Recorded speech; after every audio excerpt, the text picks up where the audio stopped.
The views and opinions expressed in the following program are those of the speaker and do not necessarily reflect the views and opinions of this station, its staff, management, and ownership. Good morning. I'm Larry Hughes for St. Francis Hospital and Health Centers in Poughkeepsie. Most of us only hear about mental illness, but Joanne Brown and the other members of the National Alliance on Mental Illness Family-to-Family Education Program live it through family members. Here's our conversation. There's a lot of stigma involved, and people don't realize that it's a physical illness like any other illness, like diabetes, heart disease, cancer. And with treatment, people can live very productive, happy, fulfilled lives. And then there's a headline, and whether it's gun control or whatever, something bad happens. And it turns out that the individual involved had been treated or something like that. And suddenly it becomes a debate on mental illness. That extends the stigma, doesn't it? It does. Whenever I hear a situation like that, I realize going through a family member myself, developing a mental illness in his early 20s, that's the most dangerous time when it's surfacing. They lose touch with reality. They'll hear voices that tell them to hurt themselves or others.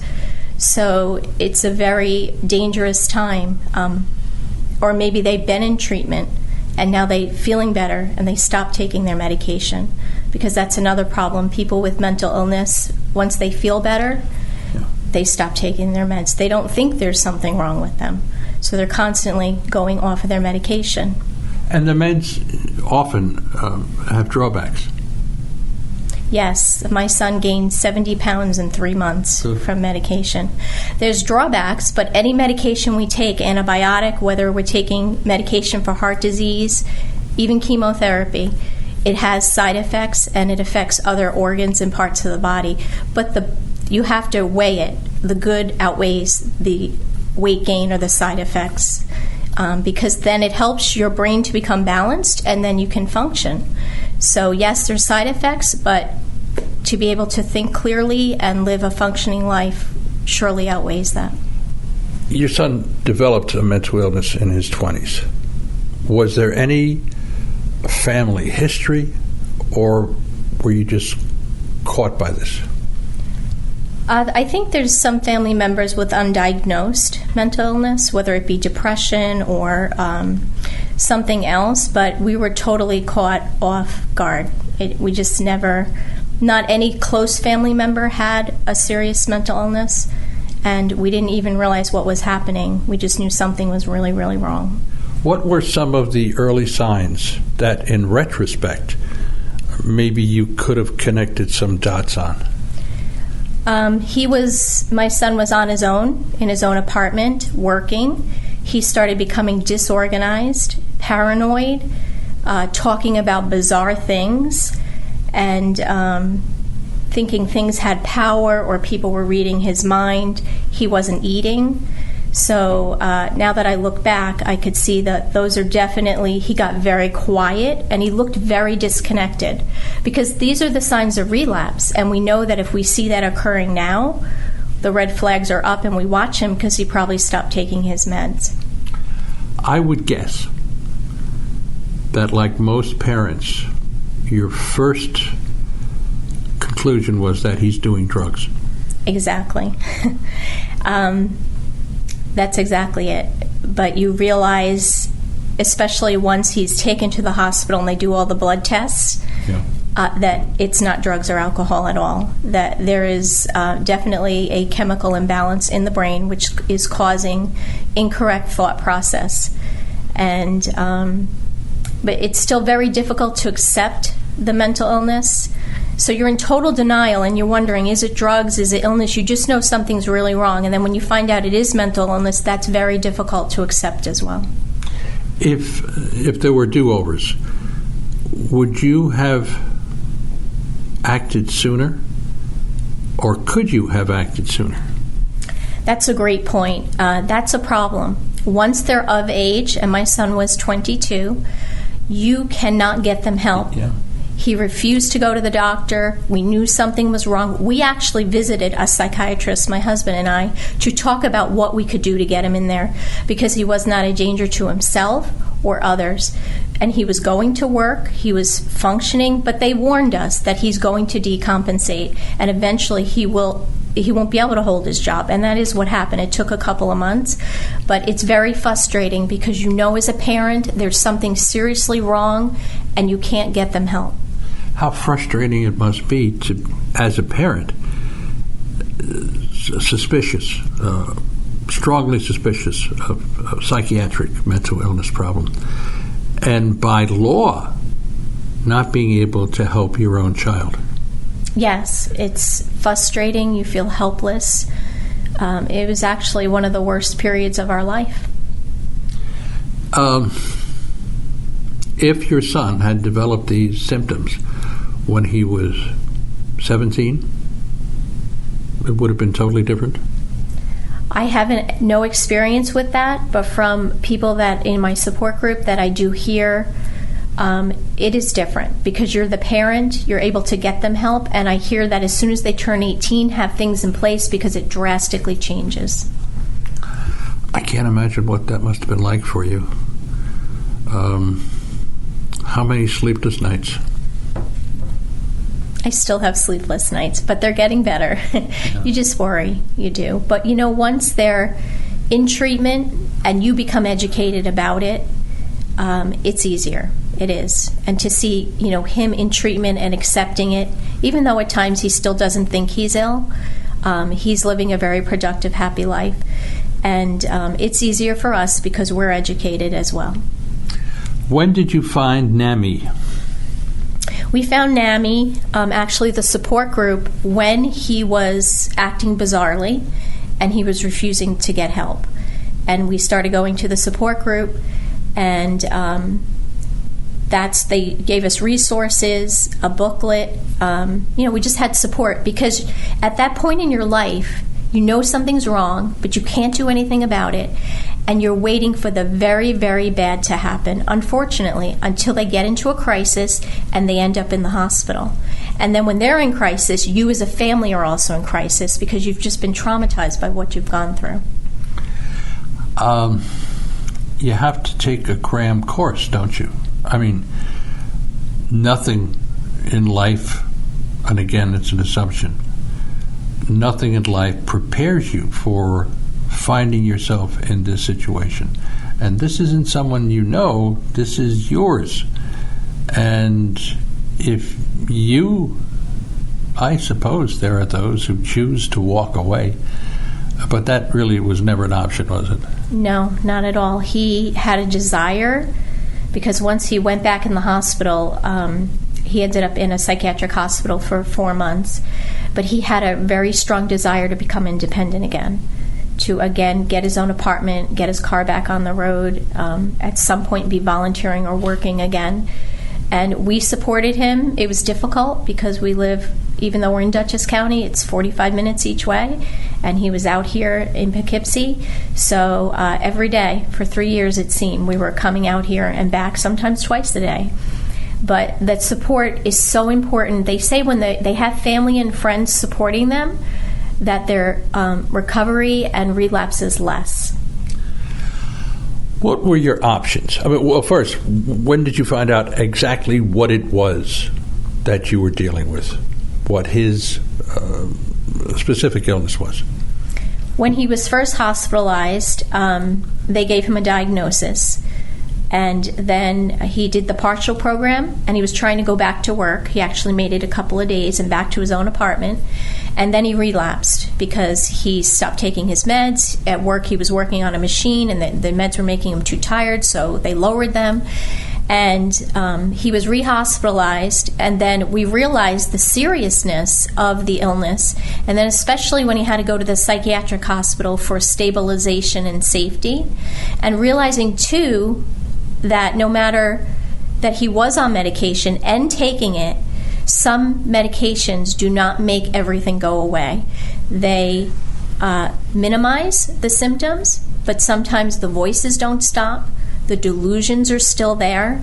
And that was a little scary because we always thought, go on medication and we're good now. Yeah. But that's not the way it works. Yeah, you and your husband must have been so pleased when you found out what it was. It had a name. You could look it up and you could talk to people about it. But it's a long way from identification to elimination. Yes, absolutely. It's a whole change of his life. He has, and your life. Yes. And he had to realize, and like I said, part of the illness is not thinking you're ill, so it's very challenging. But he realized eventually that he had to take responsibility for his life and his illness. And we actually found the NAMI family-to-family class when he was being admitted into the psychiatric hospital. And that was a 12-week class that helped us as family members to get educated, to learn how to take care of ourselves, even though we were taking care of him, and how to communicate better with him. And so us getting educated and his desire to live a fulfilling life and was essential. Psychiatry, of course, is an exact science, if it is a science. I get the impression that the family-to-family groups were just as important to your family as were all the psychiatrists you've encountered over the years. Absolutely. There's been wonderful psychiatrists that know what they're doing, because a lot of times with medication, it's try one, the doses go up and down, change. It worked a little while, then changed to something else, and even now there's a constant adjustment of meds due to certain symptoms or sleep issues that he's having. So I am very grateful for the psychiatrists out there and their patience and their knowledge, and it really has helped him. That must have been so disappointing to know that knowing wasn't enough. With a physical problem, physical illness, okay, you can operate, these are the options and things like that, and this is the outcome, this is what will happen after that. It's not like that with psychiatry, is it? No. Meds might work for a while, then all of a sudden stop working. And there is no explanation why, and it's time to try something new. So it is definitely just try this, try that. But there's always things to try, and that's what I tell my son. There's drugs that he's never even tried, older drugs even. And I just went to the conference at Columbia University, the 28th Annual Schizophrenic Conference, and there are always new research, try this, try that. So there's always things to try. It's not hopeless. What percentage of I know the stats on depression are off the boards. Schizophrenia, that's what your son has, correct? How common is that? I think 1 in 100 people have some form of mental illness. I'm not exactly sure how common it is, but it's earmarked by if they have a delusion of some kind or they're hearing voices. That truly identifies schizophrenia or schizoaffective disorder. Yeah. Does your son realize he has a mental illness? At times he says he does, but most of the time he does truly believe what he believes, that something is after him. He truly believes it. But he realizes the medication makes him feel better. And so he's a little confused with that, but he's agreed, thankfully in the last 9 months, to consistently take his medication. And he sees how well he's doing, how much he's progressed and matured. And so I'm glad that for now he knows he needs his meds and he's on them, but no, he still does not truly believe he has a mental illness. Does he enjoy life? Can you enjoy life with a mental illness, knowing that there's something, even if you deny that you have a mental illness, certainly, the way people react to it, and the fact that you need medication is an indication that there's something going on. He is truly enjoying his life. I'd say for the first 2 years after illness, he was in a community residence for a year. He slept a lot. He was exhausted physically and mentally, adjusting to medication, which he had never, ever taken.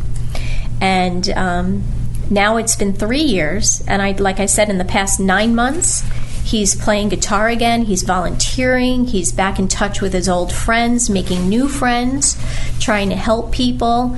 He is truly enjoying his life again. You and your husband have done more than just read and learn a lot about mental illnesses. You're both certified family education teachers. What exactly is that? NAMI has classes, and one of them is called Family to Family. It's a free... Let me just... NAMI, the National Alliance on Mental Illness, and that is a national program.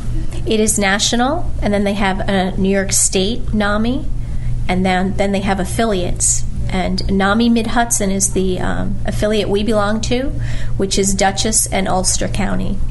And every NAMI, no matter what state it's in, I think it's 49 states, including Italy and other countries have it as well.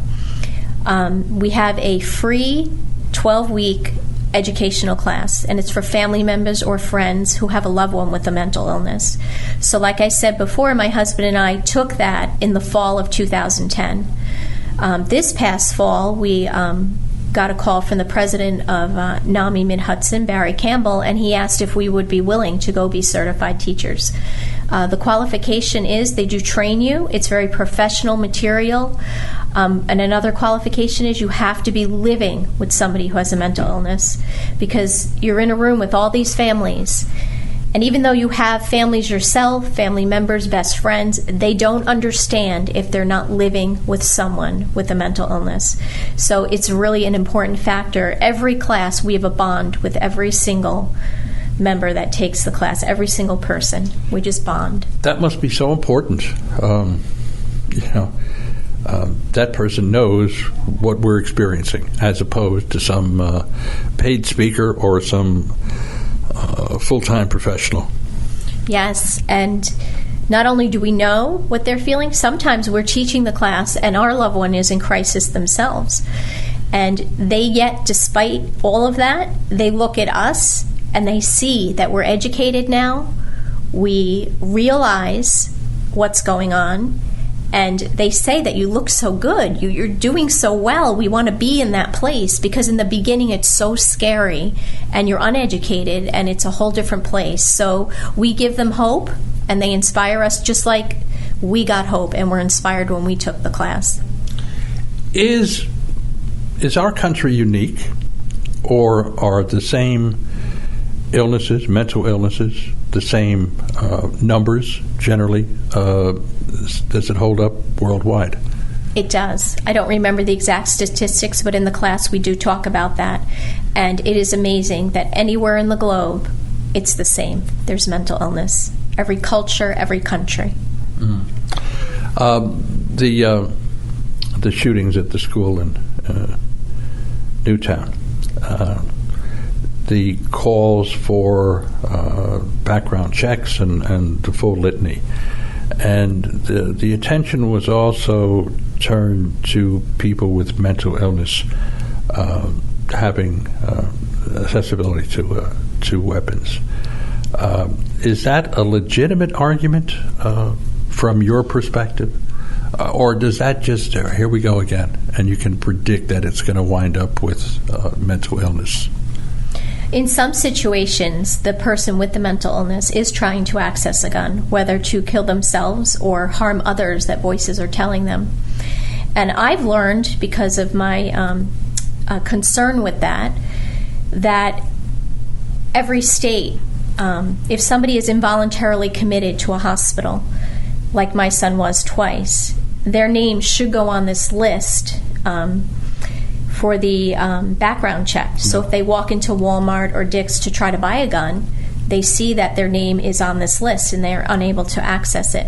What I didn't realize, though, is that the state voluntarily sends those names to the FBI for them to be on that list. So just because your loved one is involuntarily committed because of a mental problem, it does not mean they're automatically on that list. And that's a little scary, because they need to not have access, since they're not thinking clearly. They really need to not have access to guns and weapons. Yeah, it's really scary because it is voluntary on part of the states, and where New York realizes its responsibility, some of our southern brethren states, they don't see the purpose of this other than taking away rights of people to have guns. So they don't send numbers, some a few, some more than a few, but some just ignore it, and there's no penalty involved. Let's for a second assume that there is a mother or father listening to this program, and at some point says to themselves, maybe it isn't drugs. I think you can relate to that point in their crisis where they're at now. What do you say to those people? What would you recommend to those people? If the relative is unwilling to get help at that point, because the easiest thing would be to take them to a hospital and get them evaluated, I would say get to a NAMI support group, and everybody there can help you, point you in the right direction, give you resources, tell you what's available in the county. If you ever get worried, have a crisis plan, so that if a crisis does occur, that your loved one is becoming a danger to himself or others, you have a plan. The police in this area, Poughkeepsie Town Police, the state police, the sheriff, they're all very, very well trained to deal with someone having a mental issue. And just be prepared and come to the support group, take the family-to-family class, and get educated. How can people find out more about NAMI and the education program? Is there a number or an email or a web page? NAMIMidHudson.org is our website. And then there's also the NAMI New York State site and NAMI National. And then there's always the Dutchess County Helpline. And then we have a number, which is 206-9892. It's an answering machine, but if you leave a message, someone will get back to you to give you more information regarding the support groups. We have one in Poughkeepsie, one in Dover Plains, and also the family-to-family classes, which are also in Poughkeepsie, Dover Plains, and Kingston. And NAMI is spelled NAMI if you're going to the webpage. And again, that stands for the National Alliance on Mental Illness. They meet the third Tuesday of every month, and they meet here at St. Francis Hospital. You probably over the years become more of an expert on mental health than you ever wanted to. Yes. How do you keep on keeping on? How do you not just say to your husband, if we got in the car and started heading west, he might never find us? Because most people with mental illness, especially the parents we meet with the children, are the most wonderful, bright, talented people you'll ever want to meet. It's the kind of issue that so many of us are fortunate just to read about and make assumptions about. And it's so important that people like yourself, I call it putting a face on health care or mental health. It must be very satisfying to be active with NAMI and to speak with the parents of young people and not so young who are afflicted in this way. It must be It must relieve some of the accumulated pain that you can give back or give to those people, or make the road easier for them. Yes. One of the stages, you learn about all the emotions you go through when people have mental illnesses, and one of the stages is finally advocacy, or helping others. And that's the point that we're at. And to be able to reach out and touch a life and give them hope, just like we were given hope.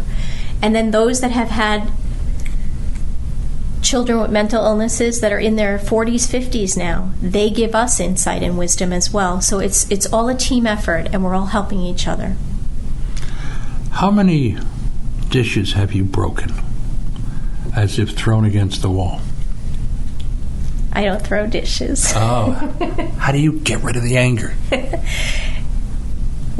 that's another thing we learn in the class. How do we do that? Because we feel it's not fair. Why our sons? Yeah. And so we each find our little thing to do. I love a hot bath. Just sink in there, a glass of wine, play Scrabble with my friends. You've got to take care of yourself. And that's one of the things in the first classes we do. We talk about ourselves, not our loved one, ourselves. What is our interest? What are our hobbies? Because in all of this, it's very easy to lose yourself. All Access Dental has come to St. Francis Hospital's Medical Arts Building in Poughkeepsie. We know a minor dental problem is one someone else has. All Access Dental specializes in general, restorative, surgical, pediatric, orthodontics, and periodontic quality care for you and your family. We combine expertise, experience, efficiency, and caring. We know it's all about you, the patient, and our rates are something to smile about. Medicaid and most insurances accepted. 877-949-0002. Thanks for listening. That's our program for today. Please give us a listen next week. For St. Francis Hospital and Health Centers in Poughkeepsie, I'm Larry Hughes.